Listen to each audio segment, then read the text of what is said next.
Rebecca, it's a pleasure to have you here. Your expertise in rare disease brand strategy is widely recognized, and I'm eager to discuss how you are positioning BESREMi for the next wave of success. Okay, so my first question for you, Rebecca. So you joined PharmaEssentia shortly after BESREMi's launch and have witnessed its remarkable growth. It's from 100 million to 300 million to 500 million in 2025. Okay, and for this year, I believe it will be more. Okay, so could you walk us through the marketing and branding strategy that have driven this trajectory from 2021 to the present? Absolutely. So when you think about the rare disease market, it does take time for physicians to see these patients. They see patients maybe a couple of times a year. So we have to consider the need for us to be messaged very frequently to them to keep the brand top of mind. So for polycythemia vera in particular, there hadn't been innovation in 13 years in this space. So physicians were set in their ways, and we needed to re-educate them on the disease, on the advancing science that we offered, and then make sure that we message them consistently to keep us and the brand top of mind, because they don't see patients as frequently given the patient population. Okay, so usually how many patients does one doctor have on those rare diseases? Probably very few. So it varies quite a bit. When you look at some large academic centers, those physicians may have 100 or more patients. And those are the ones that are the most experienced in treating polycythemia vera. They're also the most advanced in the science. Right. But the majority of the patient population sits in the US, what we call the community setting. So smaller centers around the country. And those physicians may see 5 patients in a year. Okay. That's not a large number. It's not, which just reinforces the importance of us continuing to meet them where they are in terms of where they look for education, where we can message to them, and capturing their attention. Okay. So we just talked about PV, polycythemia vera, and we know the ET, which is essential thrombocythemia. Yes. The PDUFA day is coming up on the August 30th of 2026. Yes. Okay. So that's a significant milestone. As you plan for this new indication, can you walk us through your marketing strategy, and how does that strategy look differently when you are speaking to healthcare professionals, which is HCPs, versus the patients? Yeah.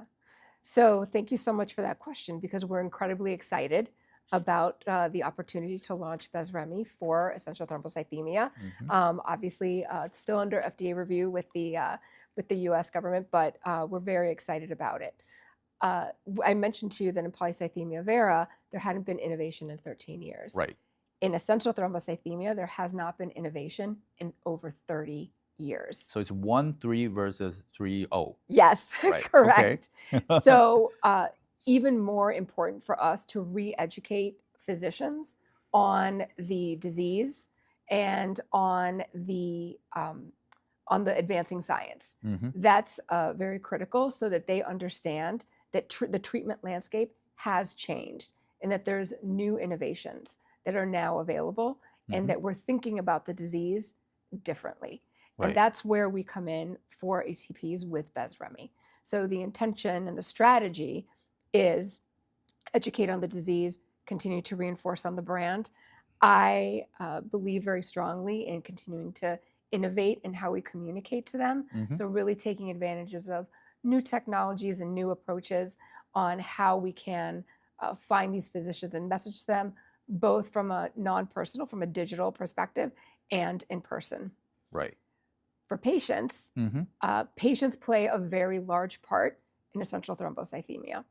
They have been looking for a new treatment option. Right. Many patients who have had this for many years have been on the same treatment, even knowing that it might not work perfectly. They've still been on it because there hasn't been anything else. So these patients are really looking for something new. There again, how do we communicate this launch to them? really thinking from a digital perspective. How do we take advantage of new technologies, new opportunities to hyper-target? We mentioned it's a small population, it's a rare disease. Right. So, mass like Super Bowl commercials aren't the way to go. But there are a lot of ways that we can target with them through digital advertising, connected TV. There's things that can be very targeted and very specific and provide our message in a really innovative way.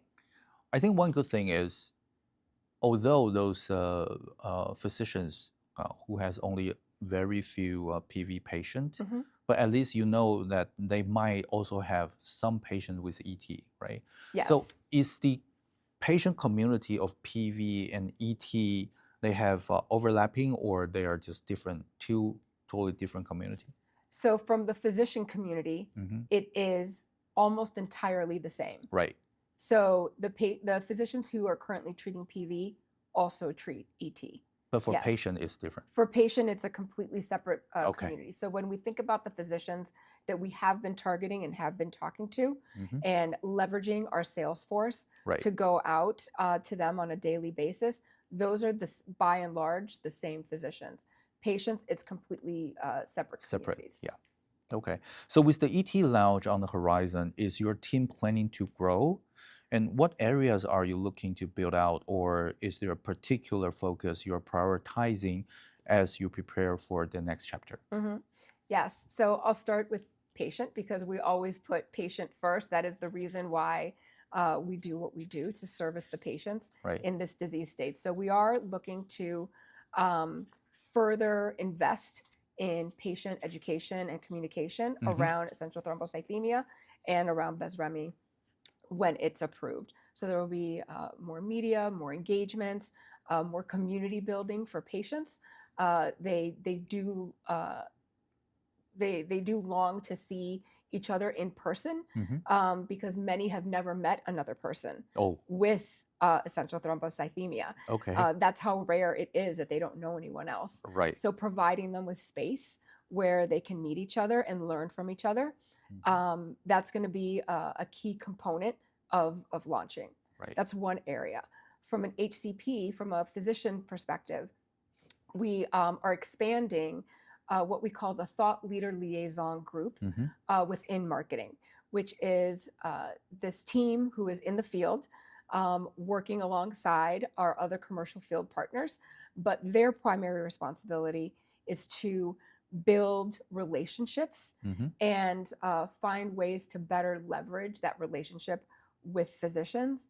How can we work better together? How can we create content for both patients and HCPs? How can we better educate and spread the word around the scientific advancements in the space? Right. And lastly, I have another vertical that we're expanding in, which is digital. How can we better leverage all the digital advancements that are happening? Omni-channel, connected TV, AI, all these things that are happening in the marketplace. And that's not just for today, that's also to continue to build for the future of PharmaEssentia. It sounds very ambitious. It is very ambitious. Yeah. But we're very passionate about the work that we're doing for these patients that we know are underserved. So we know that this is what we need to do to support them. Understood. Rebecca, thank you for your insight today.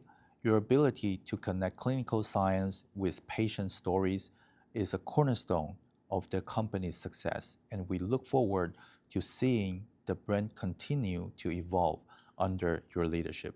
Thank you. Thank you so much. Thank you.